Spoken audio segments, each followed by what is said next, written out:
Goeiemôre almal.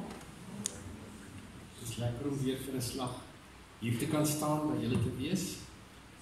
Ons gaan saam sing 'n paar liedere in die gees van Kersfees. Hier is 3 liedere met 'n klomp versies wat ons gaan saam sing. Ons begin by Hoor die blye engelelied. Dis die Kerksangbundel 61 verse 1 tot 3. Ons sing dit saam.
Terug in Bethlehem, dis Vonklied 39, ons sing daarvan al 3 verse.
is gebore. Ons sing daarvan verse 1 en 2.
Ek het aan die ou melodie gedink van Heiland is gebore, maar hierdie is net so mooi. Ek gaan 'n paar afkondigings vir julle met op attent maak. Julle het die blaadjies gekry. Ek gaan nie alles lees nie. Die een saak natuurlik, die Branston paar is op verlof, so ons gaan vir hulle 'n bietjie 'n aftydjie en Dominee Branston sal weer hier wees die 31ste Desember. Dan kan julle ook sien gebedsversoeke. Ek gaan ook nie die name daar lees nie. Ek ken ook nie al die situasies nie, maar kom ons as gemeente hou al hierdie mense wat behoefte het aan gebed. En as daar ander is wat ook nie op die blaadjie is nie, wat julle van weet, dat ons al ons medegelowiges in gebed voor die Here hou. Dan aan die einde of in die middel, aan die onderkant van die blaadjie, die Kersdankoffer. Daar is in die portale koeverte beskikbaar en die Kersdankoffer is 'n vrywillige projek waar jy geleentheid kry om by wyse van 'n spesiale bydrae ook in die gees van Kersfees 'n dankoffer te gee vir die Here se genade deur die jaar. Nuwe lidmate, ek weet nie of daar is nie, baie welkom as julle hier is. Ek is nie die dominee nie, maar ek help net hier uit. Dan die verjaarsdaglys. Ek weet daar's ander verjaarsdae ook, maar die is nou net vir die bo 70, Marietjie Fourie, Titi Grobbelaar, Wilma ter Blanche, Hannes van Rensburg, Jan du Plessis, Magdalene Ego. Ons sê vir hulle ook baie geluk. En dan laastens ook, in Desember probeer ons alimentasiegesinne iets ekstra gee. Daar's tans 11 huise met 'n totaal van 20 persone wat iets ontvang. Ons reik ook uit na. Voor ons verder gaan, kom ons begin het in die naam van die Here. Genade vir julle en vrede van God onze Vader en die Here Jesus Christus. Kom ons staan, dan sing ons 2 liedere. Ek gaan nie die tweede een aankondig nie. Die eerste is Ek bring U my lof. Ons sing dit 2 keer deur. En dan volg ons direk daarna met Heilig, Heilig, Heilig. Verse 1 tot 4. Kom ons staan, dan sing ons saam. Thank you.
Ek lees vanoggend vir ons as verootmoedigingsteks Johannes 1 uit die proloog, bekende gedeelte, waar die skrywer skryf, hy, dit is Jesus, het na sy eiendom gekom.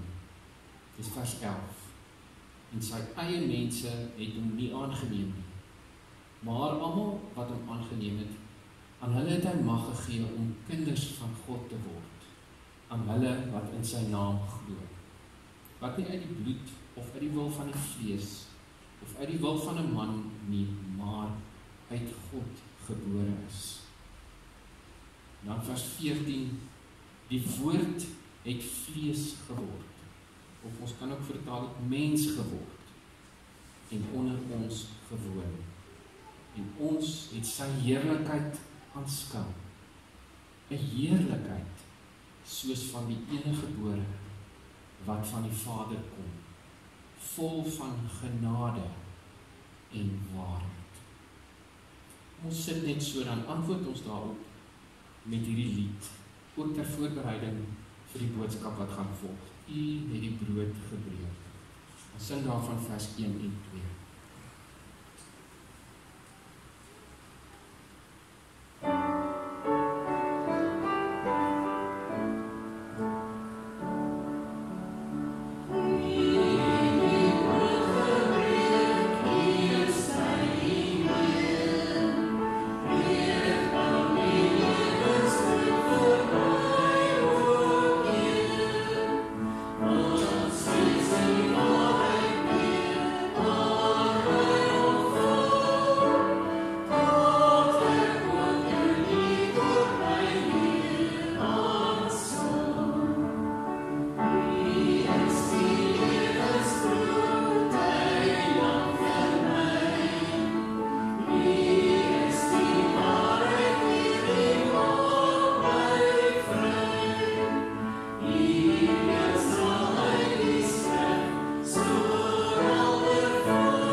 Ons gaan lees vanoggend uit Johannes 6, julle dit so lank wil opsoek, Johannes 6 van vers 22. Voor ons begin, kom ons raak 'n oomblik stil. Here, ons wil vanoggend saam met die 24 ouderlinge wat voor u troon buig en sê, heilig, heilig, heilig is die Here. Ons wil saam met hulle uitroep, Here, U is heilig. U is die lewensbrood waarvan ons ook nou gesing het. Here, ons harte is vervul met dankbaarheid vir wie U is, Here. Vir wat U doen in ons lewens. Dankie ook vir hierdie boodskap van Kersfees, dat die woord vlees geword het en onder ons kom woon het, vol genade en waarheid. En ons wil hierdie boodskap van Kersfees aanneem, Here. Ons wil dit ten volle omhels. Here, dit is ons gebed dat U die brood vir ons geestelik ook vanoggend sal breek. Here, dat U ons harte en ons oë sal oopmaak vir dit wat U wil sê, dat U ons insig sal gee in dit wat U in U woord vir ons wil sê vanoggend. Lei ons deur U Gees in hierdie boodskap verder in hierdie diens. Ons eer U en ons prys U, Here, vir U heerlikheid.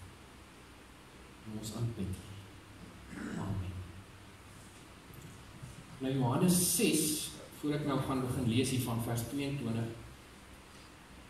Dit volg direk hierdie gedeelte op Jesus se wonderwerk waar hy die brood en vis vermeerder het.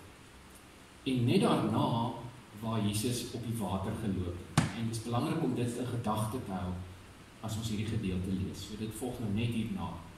Dan vers 22. Die volgende dag sien die skare wat oor kan die see gestaan het, dat daar geen ander skuit was nie, behalwe daardie een waarin sy disippels gegaan het. En dat Jesus nie saam met sy disippels in die skuit gegaan het nie, maar dat sy disippels alleen weggevaar het. Maar ander skyke het van Tiberias aangekom, naby die plek waar hulle die brood geëet het, nadat die Here gedank het. Dit verwys nou natuurlik na die wonderwerk van Jesus, wat hy daar gedoen het, om die brood te vermeerder. Nou vers 24, die skare dan sien, dat Jesus nie daar was nie, en sy disippels ook nie, het hulle self ook in die skuite geklim en na Kapernaum gegaan om Jesus te soek. En toe hulle hom oorkant die see gevind het, sê hulle vir hom, Rabbi, wanneer het u hier gekom? Jesus antwoord hulle en sê, voorwaar, ek sê vir julle, julle soek my nie omdat julle tekens gesien het nie, maar omdat julle van die brode geëet en versadig geword het. Moenie werk om die spys wat vergaan nie, maar om die spys wat bly tot die ewige lewe, wat die Seun van die mens julle sal gee. Want hom het God die Vader verseël. God het sy seël op hom geplaas. Vers 28, toe vra hulle hom, wat moet ons doen om die werke van God te volbring? Of jy kan ook vertaal, wat moet ons doen om te doen wat God van ons verlang? Jesus antwoord en sê vir hulle, dit is die werk van God, dat julle in hom glo, wat hy gestuur het. En hulle sê vir hom, watter teken doen u dan, sodat ons kan sien en u glo? Wat werk u? Ons vaders het die manna in die woestyn geëet, soos geskrywe is. Hy het die brood uit die hemel aan hulle gegee om te eet. En Jesus sê vir hulle, voorwaar, ek sê vir julle, is nie Moses wat die brood uit die hemel aan julle gegee het nie, maar my Vader gee julle die ware brood uit die hemel. Vers 33, want die brood van God is hy wat uit die hemel neerdal en aan die wêreld die lewe gee. Toe sê hulle vir hom, Here, gee vir ons altyd hierdie brood. En Jesus sê vir hulle, ek is die brood van die lewe. Wie na my toe kom, sal nooit honger kry nie, en wie in my glo, sal nooit dors kry nie.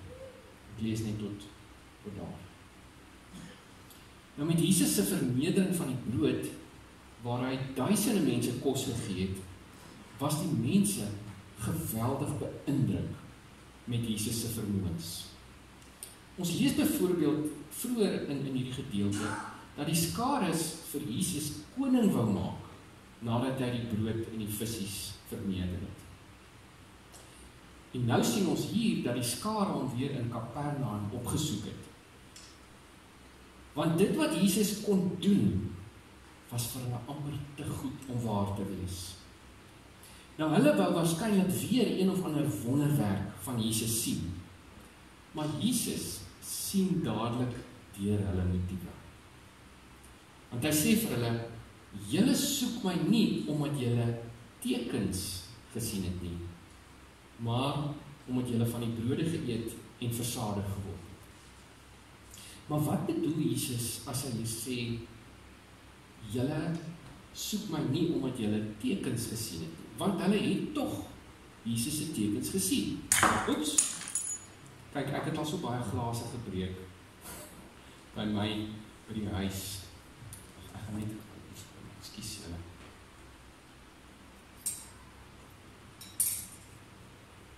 Ek maak maar so eerder van die houtmaat as julle.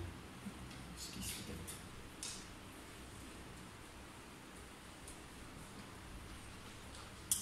So, wat beteken dit dat Jesus sê, hulle het die tekens gesien, maar hulle soek hom nie eintlik omdat hulle sy tekens gesien het. Nou, dis belangrik om te verstaan hoe Johannes die woord teken in die evangelie van Johannes gebruik. Anders as by die ander evangelies gebruik Johannes die term teken om Jesus se wonderwerke te beskryf, en hierdie tekens, hulle bevestig eintlik dat Jesus die ware Messias is. Dat hy van God die Vader kom en een met die Vader is en gesag dra. Met ander woorde, wat Jesus eintlik vir hulle sê, is dat hulle nie vir Jesus soek, omdat hulle die tekens wat Jesus doen, ernstig neem. Hulle soek nie vir Jesus vir die feit dat hy werklik van die Vader uitgegaan het, of dat hy werklik die ware Messias is nie, maar vir die feit dat hulle brood geëet het en versadig geword het. Met ander woorde, hulle soek vir Jesus vir die aardse voordeel wat hulle van hom kan kry. Ons maak aan die skool. Hulle soek vir Jesus vir die aardse voordeel wat hulle van hom kan kry. Want hulle het versadig geword en nie vir die persoon wie hy werklik is. En dit was ook die motief oor hoekom hulle vir Jesus koning wou maak. Hulle wou 'n koning hê wat vir hulle wonderwerke doen, wat in al hulle behoeftes voorsien. En in die verering van Jesus was hulle eintlik, as jy daaroor dink, op hulle self ingestel. Nou, dit is natuurlik hoe voorspoedsteologie ook werk. Want in voorspoedsteologie gaan dit nie so seer om op Jesus as persoon ingestel te wees nie, of om sy wil te soek of onder sy gesag te leef nie, maar om eerder die maksimum hoeveelheid voordele uit Jesus te kry met die oog op 'n lekker en 'n gemaklike lewe op hierdie aarde. Maar dit beteken nie dat hierdie gevaar slegs 'n gevaar is in die sogenaamde voorspoedsteologie nie, want dit is iets waarteen elke gelowige eintlik moet waak. Want dit kan baie maklik gebeur dat ons slegs vir Jesus volg vir dit wat hy op hierdie aarde vir ons kan doen. En dit kan baie subtiel gebeur. Dat ons Jesus dalk slegs volg en hom soek omdat ons geld nodig het, omdat ons aardse behoeftes het, omdat ons iets om te eet nodig het, of dat dit goed met ons gaan op die plaas, of by die werk, of by die skool, of by die huis, of dat ons goeie gesondheid het. En natuurlik kan ons vir Jesus vir hierdie dinge vertrou, maar dit moet nie ons hooffokus wees nie. Nou vers 24, vers 27 sê Jesus, moenie werk om die spys wat vergaan nie, maar om die spys wat bly tot in die ewige lewe, wat die Seun van die mens julle sal gee. Want hom het God die Vader verseël. En hier is geweldig rykdom in hierdie vers opgesluit. As ons vir Jesus volg, moet die meeste van ons energie daarin gaan om werklike geestelike voedsel te soek, wat ewig is, wat bly tot in die ewige lewe. Ons moet toelaat dat ons gees gevoed word deur die woord en die gees. En dit kan nie gebeur as ons nie tyd in die woord spandeer, en as ons nie deur die gees gelei word, en as ons nie vir Jesus soek vir wie hy is nie, en as ons nie God se wil vir ons lewe soek nie. As ons onsself vul met die dinge van hierdie wêreld, en as dit ons grootste strewe is, en al is dit ook goeie en legitieme behoeftes, kan dit op sigself nie lei tot die ewige lewe nie. Dis wat die teks sê. En dan sê Jesus, die Seun van die mens is die een wat die ware voedsel gee. Die onderliggende vraag is, wat presies behels hierdie voedsel wat Jesus gee? En wie of wat is hierdie geestelike voedsel? En Jesus kom self later daarop terug. Maar hier is dit ook baie belangrik oor die woorde wat hier in die Johannes Evangelie gebruik word. Die titel Seun van die mens is baie belangrik, want dit is presies dieselfde titel wat ook in Daniël 7 vers 13 tot 14 gebruik word. Die visioen wat Daniël sien. En as ons dit lees, Daniël 7, volgens hierdie visioen wat Daniël sien, sê hy, die seun van die mens het gekom tot by die oue van dae, en aan hom is gegee, en ek haal aan uit Daniël, heerskappy, en eer, en koningskap, en al die volke en nasies en tale het hom vereer. Sy heerskappy is 'n ewige heerskappy wat nie sal vergaan nie, en sy koninkryk een wat nie vernietig sal word nie. En in hierdie visioen in Daniël sien ons dus wie en wat die seun van die mens is. Daarom is 'n baie belangrike titel wat Jesus hier gebruik. Die koning van alle konings, die ware Messias, en alle volke en nasies vereer. Sy koningskap en sy koninkryk is ewig. So wat Jesus vir die skare hier sê, is dat hy, Jesus, die seun van die mens is, waarvan Daniël praat, die koning van alle konings, die ware Messias, maar dat hulle hom nie erken vir wie hy werklik is nie. Dis hy, die seun van die mens, wat die ware geestelike voedsel gee.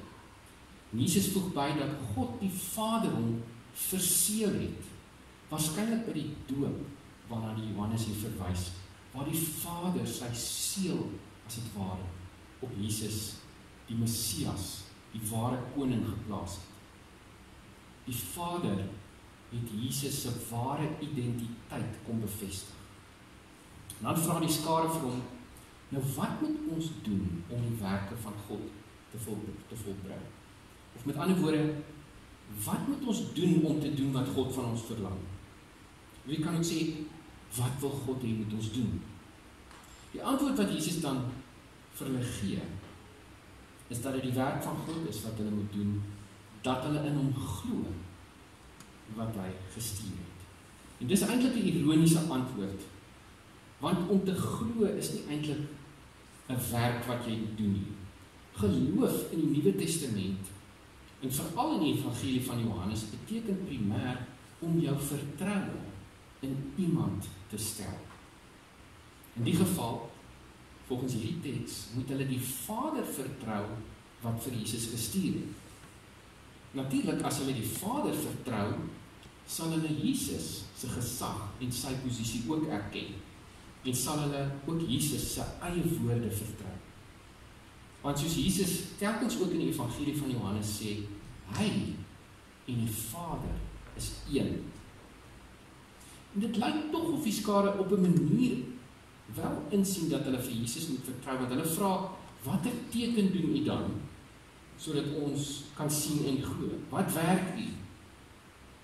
En hulle soek weer een of ander wonderwerk wat Jesus moet doen, maar geen wonderwerk of teken van Jesus sal jou regtig oortuig as jy nie die Vader vertrou wat Jesus gestuur het. En as jy nie vir Jesus self vertrou en hom erken vir wie hy werklik is. En in hierdie vraag wat die skare vir hom vra, sien ons eintlik duidelik dat die mense nie vir Jesus vertrou nie, ongeag watter teken hy doen. Hulle verwys dan na die manna in die woestyn wat hulle geëet het. Hulle sê dat dit nie Moses is, sê Jesus. Hy sê dat dit nie Moses is wat vir hulle die brood uit die hemel aan hulle gegee het, maar die Vader self wat hulle gevoed het. En hierdeur wys Jesus eintlik dat die Israeliete in die woestyn ook op die wonderwerke gefokus het, op die manna, en nie op die Vader wat agter die wonderwerke sit. Met ander woorde, hulle het ook nie die Here gesoek in soverre hy is wie hy is, maar hulle het hom gesoek vir die materiële behoeftes waaraan hy kan voorsien. Maar hy is ook 'n ander stuk ironie in Jesus se antwoord, en veral ook in die Jode se verwerping van Jesus. Want omdat hulle vir Jesus verwerp hulle eintlik die Vader. Want soos Jesus self gesê het, hy en die Vader is een. En hy het ook gesê, hy self, Jesus is die weg, die waarheid en die lewe, en dat niemand in die Nuwe Testamentiese tyd na die Vader kom, behalwe deur Jesus. Ons ken dit van Johannes 14 vers 6. En in die woestyn het die Israeliete dus nie werklik die Vader self gesoek nie, maar dit wat hy kan doen. Maar nou, dat God nie manna nie, maar sy eie seun gestuur het, aanvaar hulle ook nie die seun nie, en verwerp eintlik daarom ook die Vader. Maar dan trek Jesus 'n baie pertinente en besliste parallel tussen die manna wat die Vader vir hulle in die woestyn gegee het en Jesus self wat die Vader gee. Hy is die ware brood. As die skare dus regtig die Vader vertrou, sal hulle ook vir Jesus aanneem. Maar meer as dit, hulle sal sien dat Jesus self die ware voedsel is. Hy is die manna wat God in die Nuwe Testament gee vir die mense. Nie aardse manna wat tydelik jou maag vol maak. Ons weet byvoorbeeld dat die Israeliete ook vir die manna baie gou moeg geword het. Want dit was nie lank nie toe wou hulle kwartels gehad, hulle wou vleis gehad en die Here het vir hulle vleis gegee. Maar ook vir die kwartels het dit nie lank geneem totdat hulle letterlik ook daarvoor dik geword het. As jou fokus op aardse behoeftes bly, gaan jy nooit vergenoegd wees nie. Jy gaan altyd iets beters wil hê. Jy gaan nooit werklik vervuld en versadig word. Dan in vers 33 sê Jesus wat hierdie brood van God in die hemel behels. Dit gee aan die wêreld die lewe, die ware lewe, ewige lewe. Baie meer, baie groter as aardse voedsel. Dis ware geestelike voedsel wat tot in alle ewigheid bly.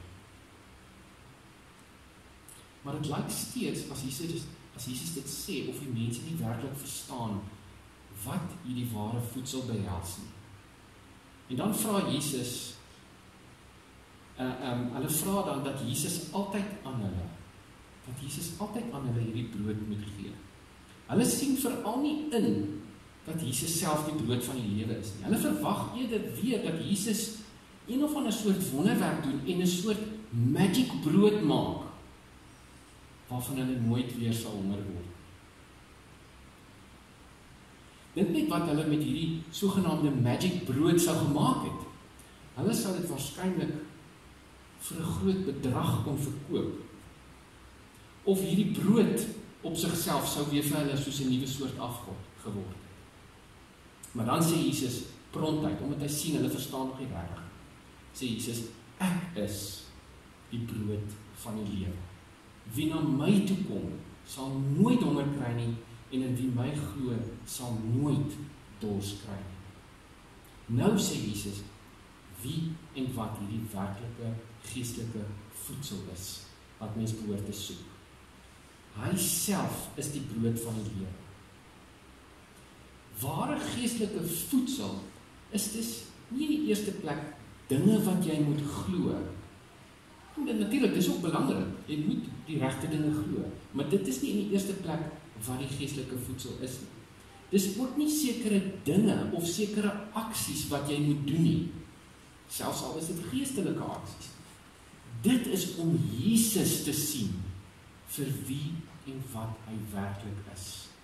Om hom as dit ware te eet. Want later in hierdie hoofstuk lees ons ook waar Jesus self sê, ek is die lewende brood wat uit die hemel neergedaal het. As iemand van hierdie brood eet, sal hy lewe tot in ewigheid. En die brood wat ek sal gee, is my vlees, wat ek vir die lewe van die wêreld sal gee. En die Jode het onder mekaar gestry en gesê, hoe kan ons sy vlees eet? En Jesus sê vir hulle, voorwaar, ek sê vir julle, as julle nie die vlees van die seun van die mens eet, en sy bloed drink nie, het julle geen lewe in julleself. Nou, ons weet byvoorbeeld, dat in die Romeinse tradisie, bestaan daar die idee, dat die brood van die nagmaal, as jy dit gebruik, dat het werklik Jesus se liggaam word, as jy dit eet. En mens noem dit die sogenaamde transsubstansiasie. Maar dit is nie so iets waarna Jesus hier verwys nie. Die vlees van die seun wat ons moet eet, natuurlik bedoel Jesus dit metafories. En dit dui op die feit dat sy liggaam aan die kruis die finale offer vir ons sonde geword het. Dat ons as gelowiges met Jesus se dood en sy opstanding moet identifiseer. Dat ons self moet sterf, soos wat Jesus gesterf het, sodat Christus self in ons en deur ons kan leef. Want later in Johannes 6 vers 56 sê Jesus ook, wie my vlees eet en my bloed drink, bly in my en ek in hom. Dat Jesus in en deur ons lewe. Maar nou steeds die vraag is, wat beteken dit prakties vir ons, dat Jesus die brood van die lewe is en dat ons hom as het ware moet eet? Nou daar is 4 dinge, en ek gaan hulle kortliks noem. Die eerste is, jy moet vir Jesus sien vir wie en wat hy werklik is. Jy moet 'n openbaring hê van wie Jesus is. Soos wat Paulus op die Damaskuspad Jesus werklik gesien het vir wie en wat hy werklik is. Hy is die seun van die mens, waarvan Daniël 7 vers 13 tot 14 praat. Die koning van alle konings. Die een wat oor alle volke en nasies heers. Wie se koninkryk ewig is, die ware Messias, die vervulling van al die profesieë in die Ou Testament oor die ware Messias. Die een wat deur die Vader self gestuur is. Die een wat altyd daar was en sal wees. En soos ons ook vanoggend reg aan die begin gelees het, die woord wat vlees of mens geword het en onder ons kom woon, vol genade en waarheid. Die een in wie die lewe, die lig vir die mense is.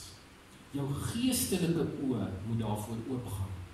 Soos Paulus ook skryf in Efesiërs 1 vers 18, verligte oë van jou verstand, dat jy regtig kan sien. Die tweede, dis geen ding dat jou oë oopgaan, dat jy waarlik sien wie en wat Jesus werklik is. Maar die tweede is, jy moet Jesus vertrou. En vertroue volg slegs op 'n persoonlike ontmoeting. 'n Diepe oortuiging in jou hart. En dis wat ware geloof is. En dit sê ook, dis nie vertroue in jouself of jou eie vermoëns. En ook nie primêr vertroue in dit wat Jesus kan doen nie, maar volledige vertroue in Jesus as persoon. En deel van ware geloof is dat jy jouself volledig aan Jesus toevertrou. En dit kan slegs gebeur as jy nie jou lewe in jou eie hand neem nie, maar volledig jouself aan Jesus oorgee en jou hele lewe aan hom gee. Dit beteken ook dat jy jou sorge van hierdie wêreld, jou bekommernisse vir Jesus gee. Met die gesindheid, Here, U kan met my maak net wat U wil. Nie my wil nie, maar U wil. Die derde ding, dat Christus die middelpunt en die fokus is van dit wat jy soek en dit wat jy glo. Die Christus gebeure, Christus wat in hierdie aarde gekom het, sy dood en sy opstanding, dis die middelpunt van die ganse menslike geskiedenis. Sy koms, sy dood, sy opstanding, het ons mense se geskiedenis onherroepelik verander. Met ander woorde, jou lewensuitkyk moet so wees dat Christus ook daarin sentraal is. Hy is ook die een op wie ons hoop, op wie ons oë vestig, soos Hebreërs 12 vers 2 skryf. Die leidsman en die volëinder van ons geloof. En die vierde, om Jesus as die brood van die lewe te eet, beteken dat jy in jou geloofslewe altyd vir hom as persoon moet soek. Dat jou oë op hom moet wees, vir jou vrede, vir jou vreugde, vir jou vervulling, vir jou verlustiging in hom. Soos Paulus skryf in Kolossense 3 vers 16, die woord van Christus moet ryklik in julle woon. Of hy skryf in Filippense 1 vers 12, om te lewe is vir my Christus. Of hy skryf dat die kennis van Christus vir hom alles in waarde oortref. Dis belangriker as enige iets anders. Sodat om in en by Christus te wees en om sy heerlikheid te beleef. Ons het ook in Johannes 1 vanoggend vers 14 gelees van die heerlikheid wat geopenbaar is. Sy heerlikheid te beleef. Dat dit die toppunt van verlustiging en vervulling in jou lewe is. Dis eintlik nie iets wat jy vir iemand kan verduidelik. Jy moet dit self ontdek. Wat gebeur dan? Jesus sê, vers 35, wie na my toe kom, sal nooit honger kry nie. En wie in my glo, sal nooit dors kry nie. Miskien is die glas wat gebreek het, kan mens sien dit is simbolies, 'n demonstrasie dat dit is ook net aardse water. Dit vergaan, dit maak nat, maar dis weer droog, dit het verdamp. Maar die water wat Jesus gee, die water wat in hom is, vervul jou werklik. Dis eintlik waarna elkeen soek. Dat Jesus self jou diepste geestelike honger en dors vervul. En elkeen van ons, elke mens, het 'n diepe hinkering na ware vervulling. Die probleem is dat ons so maklik geneig is om vervulling op die verkeerde plekke te soek. Almal van ons. Dit gebeur so maklik en is eintlik so natuurlik om vervulling op allerlei maniere in hierdie lewe en op hierdie aarde te soek. Of dit nou geld, besittings is, goeie werk, aansien, goeie gesondheid, lekker vakansie, lekker kos, ons hou almal van lekker kos. Lekker kuier saam met vriende of familie. En daar's niks inherent met iets verkeerd met hierdie dinge nie. Of nog iets, ons kan dalk vervulling soek in 'n diep vriendskap met iemand. En selfs dit gaan ons nie werklike diep vervulling gee nie. Ons kan slegs ware vervulling in Jesus vind. En een van die redes hoekom ons nooit ware diep vervulling in aardse verhoudings sal vind nie. En al is dit belangrik en ons moet dit soek. En mens kan 'n mate van vervulling daarin vind. Maar alle mense is ook net mense. En alle mense, hoe lief jy ook al vir hulle is, kan jou teleurstel. En hulle gaan jou een of ander tyd teleurstel. Maar Jesus, sy karakter is onfeilbaar. Net Jesus kan die behoefte na vervulling wat in elke mens is, werklik bevredig. Maar deel daarvan is dat jy vir Jesus sal vertrou en dat jy jouself, jou hele lewe aan Jesus sal toevertrou. Hom werklik sal soek vir wie en wat hy is, nie in die eerste plek vir wat hy kan doen. Dan sal jy nooit honger en nooit dors kry. Kom ons bid saam.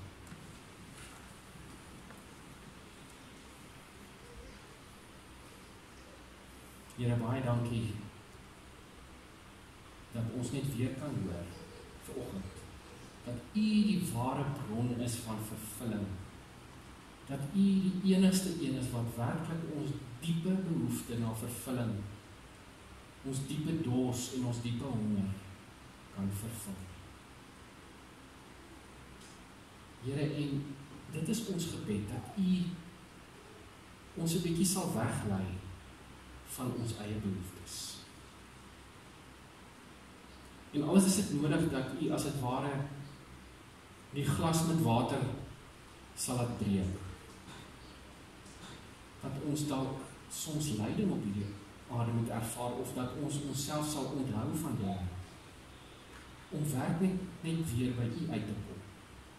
Om te weet, Here, U is die enigste een, wat ons werklik kan versadig.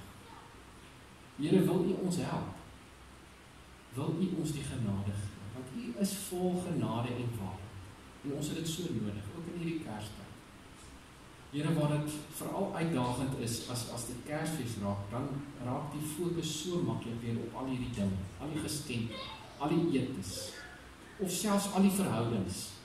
Ons gebed is, Here, mag U vir ons in hierdie Kerstyd lei, dat ons fokus, ons begeerte, ons hinkering, ons dors en ons honger na U toe sal gaan, en dat ons dit by U sal vind, want dit is ook die ware boodskap van Kersfees.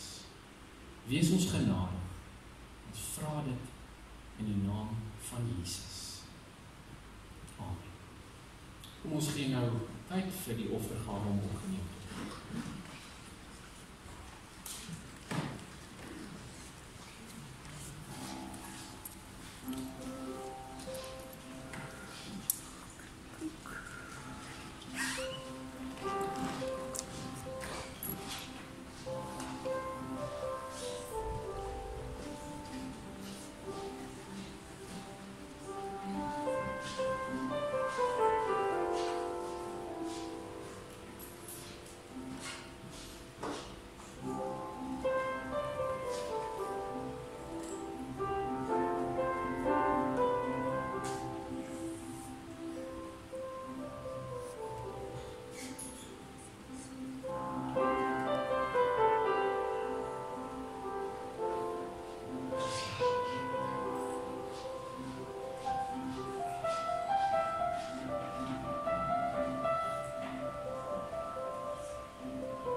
Kom ons sluit af met die lied Hemelvader, ek aanbid U. Kom ons staan vir die laaste lied. Is daar 2 verse of sing ons net 2 keer? Ek dink was net 1 vers, maar kom ons sing dit 2 keer weer. Hemelvader, ek aanbid U. Kom ons staan en sluit af.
die seën en daarna gaan ons saam sing. Ek gaan dit nie weer aanmoedig nie.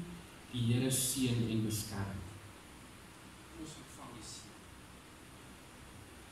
Mag die genade van die Here Jesus Christus, die liefde van God en die gemeenskap van die Heilige Gees met almal van ons wees.